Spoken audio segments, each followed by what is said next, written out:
تکبیرات تشریق کس پر واجب ہے؟ تکبیرات تشریق کس پر واجب ہے؟ اس کے پڑھنے کا کیا طریقہ ہے؟ نیز کتنے دن یہ پڑھی جاتی ہے؟ حسین وزیر۔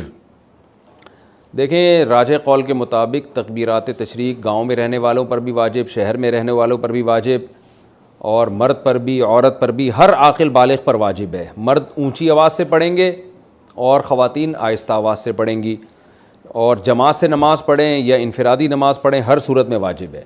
تو تکبیرات تشریق کیا ہیں؟ اللہ اکبر، لا الہ الا اللہ، واللہ اکبر وللہ الحمد، یہ ایک دفعہ پڑھی جائے گی تکبیر۔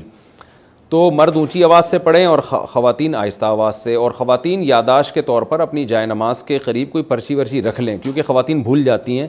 مردوں میں تو یہ ہوتا ہے کسی ایک نے بھی اونچی آواز سے پڑھی سب کو یاد آ جاتا ہے، لیکن خواتین کے لیے چونکہ آہستہ آواز سے تو ان کو یاد دلانے والا کوئی نہیں ہوتا، تو گناہ ملتا ہے۔ یہ تکبیرات پڑھنا واجب ہیں۔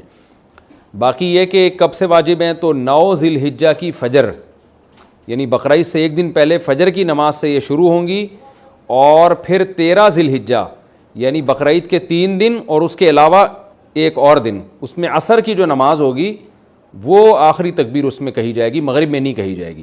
تو 13 ذی الحجہ کی عصر تک 9 ذی الحجہ کی فجر سے شروع کی جائے گی۔ تو یہ تکبیرات تشریق ہیں۔ تکبیرات تشریق صرف قربانی کرنے والوں کے لیے ہے۔ بقرعید کی تکبیریں کن لوگوں کو پڑھنی چاہیے؟ قربانی کرنے والوں کو یا ہر ایک کو؟ اور یہ تکبیرات کتنے دن تک پڑھنی چاہیے؟ حسین وزیر۔ یہ میں نے آپ کو اس سوال کا جواب اس سے پہلے والے سوال میں ڈیٹیل سے دے دیا ہے۔ جو قربانی کر رہے ہیں وہ بھی، جو نہیں کر رہے وہ بھی، سب پر لازم ہے۔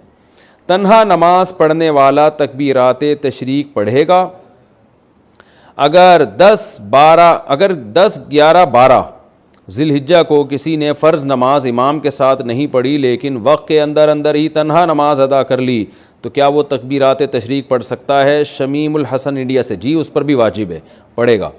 اور یہ 10، 11، 12 نہیں، 9، 10، 11، 12، 13 ان دنوں میں واجب ہوتی ہے۔ ایام والی عورت کیا تکبیرات تشریق پڑھ سکتی ہے؟ کیا عید الاضحیٰ کے دنوں میں ایام والی عورت تکبیرات تشریق پڑھ سکتی ہے؟ ابو عمار سعودی عرب سے۔ دیکھیں، تکبیرات تشریق یہ فرض نماز کے ساتھ خاص ہیں، فرض نماز کے فوراً بعد پڑھی جاتی ہے۔ تو جب ایام میں جو عورت ہے اس پہ نماز ہی نہیں ہے تو تکبیرات تشریق کہاں سے ہو گئی؟ تو ویسے وہ اللہ کا ذکر کرنے کے طور پہ تکبیرات تشریق پڑھتی رہے سارا دن، وہ تو بہت اچھی بات ہے، سارا دن ذکر کرے گی، ان دنوں میں ذکر کا ثواب بہت زیادہ ہے۔ تو عورت پہ صرف تلاوت اور نماز پہ پابندی ہوتی ہے ایام حیض میں، اس کے علاوہ تو ہر قسم کی عبادت عورت کر سکتی ہے۔ روزہ، نماز اور تلاوت نہیں کر سکتی، باقی درود شریف، استغفار، تکبیرات، یہ ساری عبادتیں جائز ہیں، اور بلکہ